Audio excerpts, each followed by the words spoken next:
salam sehat buat semuanya.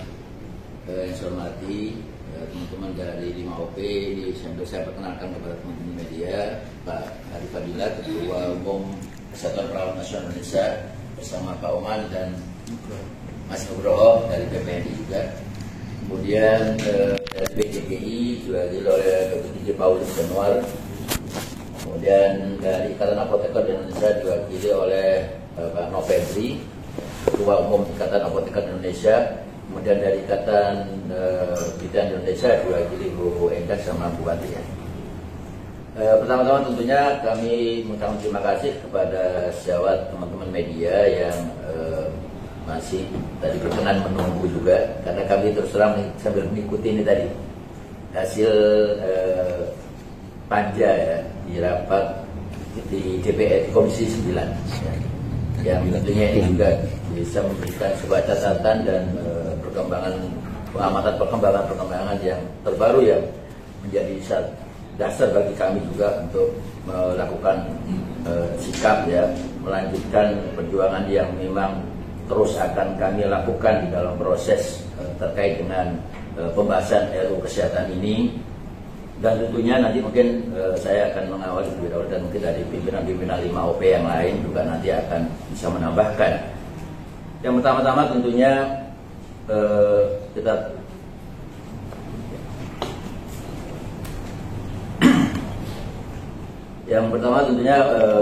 sudah mengamati proses yang ada di dalam RUU Kesehatan ini, mulai dari awal sejak bulan September dengan munculnya draft yang tidak diketahui sumbernya ya, yang kemudian akhirnya ada sebuah proses melalui hak inisiatif badan legislatif, kemudian sampai pada hari ini. Dan tentunya pada hari ini, jadi RUU Kesehatan pada hari ini sudah masuk di dalam tahapan akhir pembahasan tingkat 1 dan akan dilanjutkan dalam pembahasan kedua. Nah, kita tadi sudah melihat hasil pandangan dari mini fraksi juga terkait dengan RUU Kesehatan ini. Jadi ada 7 fraksi yang mendukung dan 2 fraksi menolak, dan tentunya kami mengucapkan terima kasih kepada fraksi Demokrat dan fraksi PKS yang bersama-sama kita terus menyuarakan terkait dengan penolakan daripada RUU Kesehatan ini. Kemudian pada saat kemudian ini sudah masuk ke dalam pembahasan tingkat 2, ini tentunya menjadi sebuah keprihatinan buat kami bahwa ini akan mengulang sejarah yang kurang bagus di dalam proses penyusunan legislasi di Indonesia dengan metode Omnibus Law.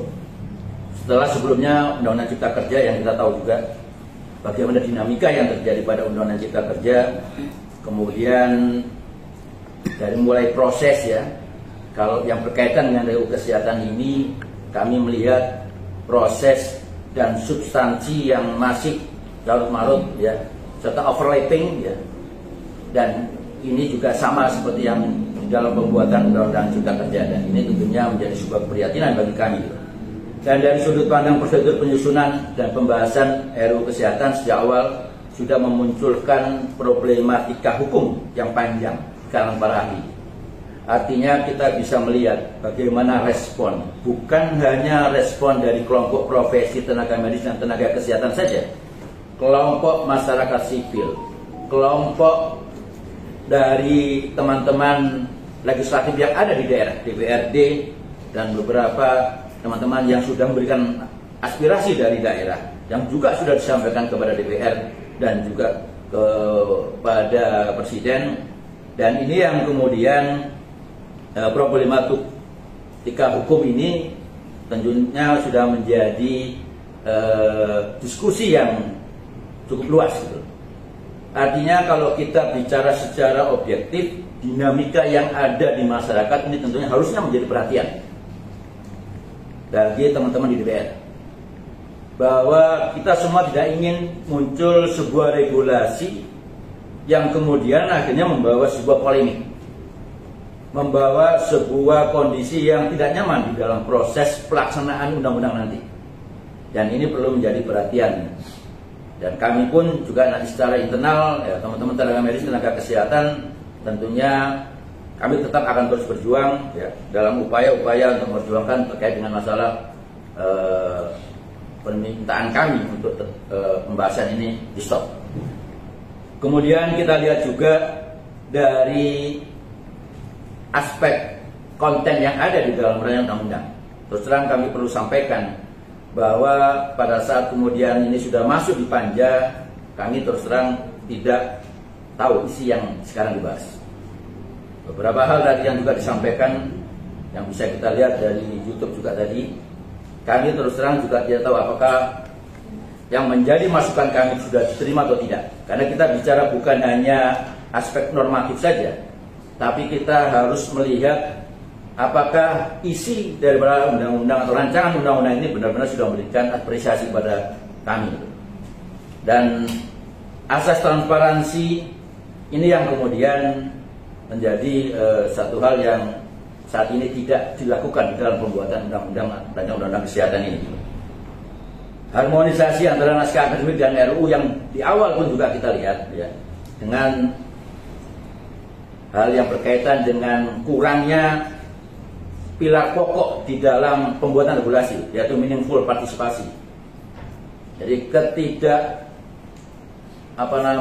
partisipasi yang tidak didukung ya dari masyarakat yang kita lihat dari beberapa kalangan yang sudah menyuarakan terkait dengan penolakan terkait dengan RUU ini sebenarnya harus menjadi dasar yang cukup kuat untuk mengatakan ada proses di awal yang tadi, transparansi tidak tercapai, akuntabelitas juga tidak tercapai, meaningful participation yang tidak tercapai, maka sebenarnya proses di dalam pembuatan undang-undang ini unprocedural proses.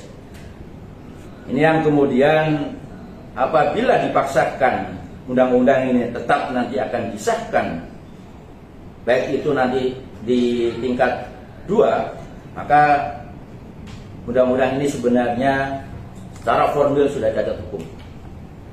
Tapi tentunya ini pemahaman terkait dengan aspek hukum, tentunya nanti ada proses hukumnya juga nanti akan kami teruskan sebagai bagian dari kami sebagai warga negara yang punya hak untuk kemudian juga melakukan sebuah proses hukum. Kemudian rancangan undang-undang kesehatan ini sambil mengalami unprocedural proses seperti apa yang tadi saya sampaikan, juga secara substantif material dan moral konstitusional juga ada cacat material karena bertentangan dengan hal-hal yang berkaitan dengan nilai yang ada di dalam Pancasila dan Undang-Undang 45. Dan ini tentunya kita lihat di mana batang tubuh dalam RUU Kesehatan yang tersebar melalui pasal-pasalnya. Dari yang sudah pernah kita dapatkan, ya, banyak yang kemudian masih terkesan diskriminatif, masih terkesan inkonsistensi, dan kemudian ada aspek yang berkaitan dengan kriminalistik yang bisa terjadi pada teman-teman tenaga medis dan tenaga kesehatan, serta tidak membawa kepastian hukum kepada masyarakat, kepada rumah sakit, kepada teman-teman tenaga medis dan tenaga kesehatan. Dan dari pasal-pasal rancangan undang-undang itulah muncul banyak kemungkinan bisa terjadinya beberapa pelanggaran hak asasi manusia dan hak konstitusional warga negara yang sejatinya harusnya dijamin oleh konstitusi. Dan ini yang kemudian selalu kita sampaikan, bahwa kita tidak menginginkan muncul sebuah regulasi yang nanti akan berdampak kemudian bisa menimbulkan kerugian kepada masyarakat, baik kami masyarakat profesi maupun masyarakat luas. Maka atas dasar 2 kajian hukum yang sudah kami sampaikan di atas, maka kami dari 5 organisasi profesi kesehatan, dan bukan tidak mungkin ini juga nanti kami bersama juga dengan kelompok masyarakat sipil juga yang selama ini sudah menyuarakan terkait dengan penolakan tentang rancangan undang-undang kesehatan ini, tentunya akan terus berjuang, dan apabila ini nanti berlanjut sampai kepada tingkat 2 dan disahkan pada tingkat 2, maka kami pun juga akan menyiapkan proses judicial review di Mahkamah Konstitusi RI. Walaupun demikian, tentunya kami dari teman-teman tenaga medis dan tenaga kesehatan yang tergabung di dalam 5 organisasi profesi tetap berharap tentunya kepada Presiden Republik Indonesia untuk tidak segera melakukan pengesahan dan penandatanganan atas rancangan undang-undang kesehatan tersebut untuk menjadi undang-undang dengan memperhatikan segala dinamika yang terjadi di dalam masyarakat. Dan kami semua para anggota dari MAPE juga sudah mencermati proses hari ini yang terjadi di Komisi 9. Di akhir pembahasan tingkat 1, kita juga sudah melihat pandangan dari mini fraksi, dan kami juga menyampaikan terima kasih kepada fraksi-fraksi yang mendukung di dalam perjuangan profesi yang sudah kita lakukan. Demikian mungkin secara singkat dari saya, dan mungkin nanti bisa ditambahkan oleh Mas Arif, Dr. Paulis atau Ganov atau Buati untuk bisa menambahkan dari poin-poin yang tadi sudah saya sampaikan. Terima kasih. Silakan Mas Arif. Pertama, Bapak Bulus.